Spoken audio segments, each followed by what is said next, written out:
مبدئيا كده الفيديو ده قائم على التخيلات، يعني هنقعد نتخيل فيه يا جماعة، ما تستغربوش، ما احنا النهاردة هنعمل الكشري الحلو. بصي بقى يا ستي، يلا بينا ندخل جوه الفيديو. الأول نقول بسم الله.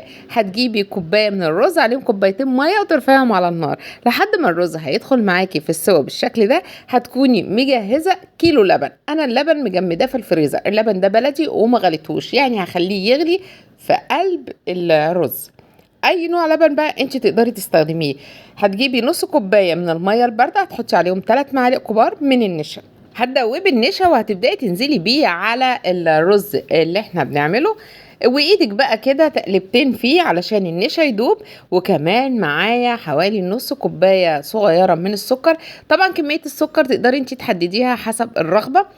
وهنحط كمان معلقتين كبار من القشطه، وهتسيبيه يا دوبك يتقل كده معاكي، يعني التقل بتاع الرز بلبن اللي احنا بنعمله. كمان حطيت ظرفين من الفانيليا، عايزه تستبدلي الفانيليا بماء ورد مفيش مشكله.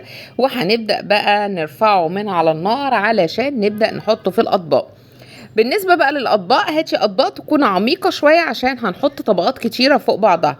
الطبقة الأولى طبعا عبارة عن الرز اللي احنا عاملينه. طبعا احنا عاملين رز بلبن خطير يتاكل لوحده كده، بس مش هنكتر في الأطباق، يعني هنحط حوالي مغرفة كده كبيرة من الرز عشان لسه زي ما قلت لك هنحط طبقات تانية. بعد ما هتخلصي كمية الرز وتفضيها في الأطباق حسب طبعا عدد الأطباق اللي انت عاملاها، هتدخليها التلاجة. هاتي بقى الكنافة وتكوني مجمداها قبل كده في الفريزر، وهتضربيها في الكبة عشان عايزاها تبقى بالشكل اللي انت شايفاه ده. طبعا ده تخيل بقى ان احنا بنعمل الشعرية دي يا جماعة. الشعرية الكنافة هي الشعرية، مش قلتلكوا الفيديو ده قائم على التخيلات. هنبدأ نجيب نص كوباية من الزبدة، دول 350 جرام من راح اقول لكم الشعرية من الكنافة. وهنبدأ نحط الزبدة على الكنافة وهندخلها تحت الشواية. كل فترة كده تطلعيها وتقلبيها، هي مش هتاخد معاكي وقت، المهم عينك عليها تراقبيها وتقلبيها كل فترة علشان تاخد معاكي اللون الموحد بتاع الكنافة اللي انت شايفاه ده. طبعا شكلها فعلا يشبه الشعرية. هنبدأ نعمل البصل قصدي الجلاش. بصوا يا جماعة، الإنسان ساعات بيعيش في التخيلات وبيصدقها. صدقوني الأحلام بتبقى حلوة قوي قوي قوي قوي، ساعات الإنسان بيصدقها. المهم نرجع للفيديو بتاعنا، وهنبدأ ندهن الصينية معلقة من الزبدة، وناخد طبقة من الجلاش وندهنها كمان بمعلقة من الزبدة بالفرشة كده على خفيف.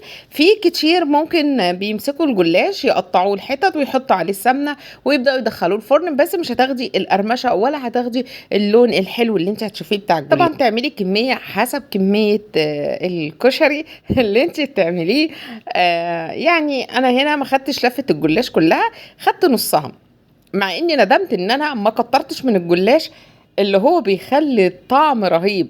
زي كده البصلة فعلا بتاعت الكشري اللي بتبقى خطيرة فوق الكشري الحادق. المهم طبقة الجلاش واحدة فوق التانية، بين كل واحدة وواحدة بتدهني الزبدة بتاعتك. هتكوني مشغلة طبعا الفرن وبتبدأي تدخليه الفرن، هيطلع معاكي بالشكل اللي انت شايفاه دوت. خدي بالك برضك مش بياخد معاكي وقت عشان ما يتحرقش منك. هتطلعيه وتبدأي تكسريه بالشكل اللي انت شايفاه ده، طبعا مقرمش وريحته يا جماعة تحفة. لحد كده وكفايه؟ لا استني، ده انا عامله له كمان شربات خفيف عباره عن كوبايه من السكر على كوبايه ونص من الميه، ورشيته عليه وهو سخن، والشربات كان بارد. طبعا شرب من الشربات وبقى طعمه رهيب. هنعمل بقى هنا الصلصه بتاعت الكشري. تخيل هنبدا نجيب معلقتين كبار من الزبده على معلقتين من الدقيق ونحمرهم كده يبقى لونهم بيش فاتح. نزلنا بحوالي كوبايه من اللبن، وكمان حطيت معلقه من القشطه، وحطيت معلقتين من السكر. كده عملنا الصلصه البيضاء. طبعا مهم جدا ان الرز يبقى ساقع، يعني ندخله التلاجة لحد ما يسقع ويتماسك. بعد كده هنطلعه وهنبدا نحط عليه الشعريه اللي هي الكنافه. بصوا يا جماعه، احنا عايشين جوه الفيديو ان احنا بنعمل كشري، فلما اقول لكم الشعريه يعني الكنافه، البصل يعني الجلاش، خلاص خلينا كده متفقين على المسميات دي. بدأت احط الشعرية كده او الكنافة فوق الرز، وكمان حطيت الصلصة البيضة عليه. طبعا انا ما حطيتش اي شربات على الكنافة لان الصلصة البيضة فيها سكر، فما يبقاش الطعم مسكر قوي. وكمان حطيت مانجا بمناسبة بقى موسم المانجا، فاحنا هنعمل الكشري النهاردة بالمانجا. وبعد كده حطيت طبقة من البصل او الجلاش، وكمان شوية من المانجا. وهكذا هتخلصي كل الاطباق اللي عندك، رز على شعرية على مانجا على صلصة على جلاش، وهكذا لحد ما تخلصي كل الاطباق اللي عندك. بجد يا جماعة الطعم كان خطير، ما كنتش متخيلة ان هو هيبقى بالروعة ده. شابوه للي عمل الوصفة. وبس كده.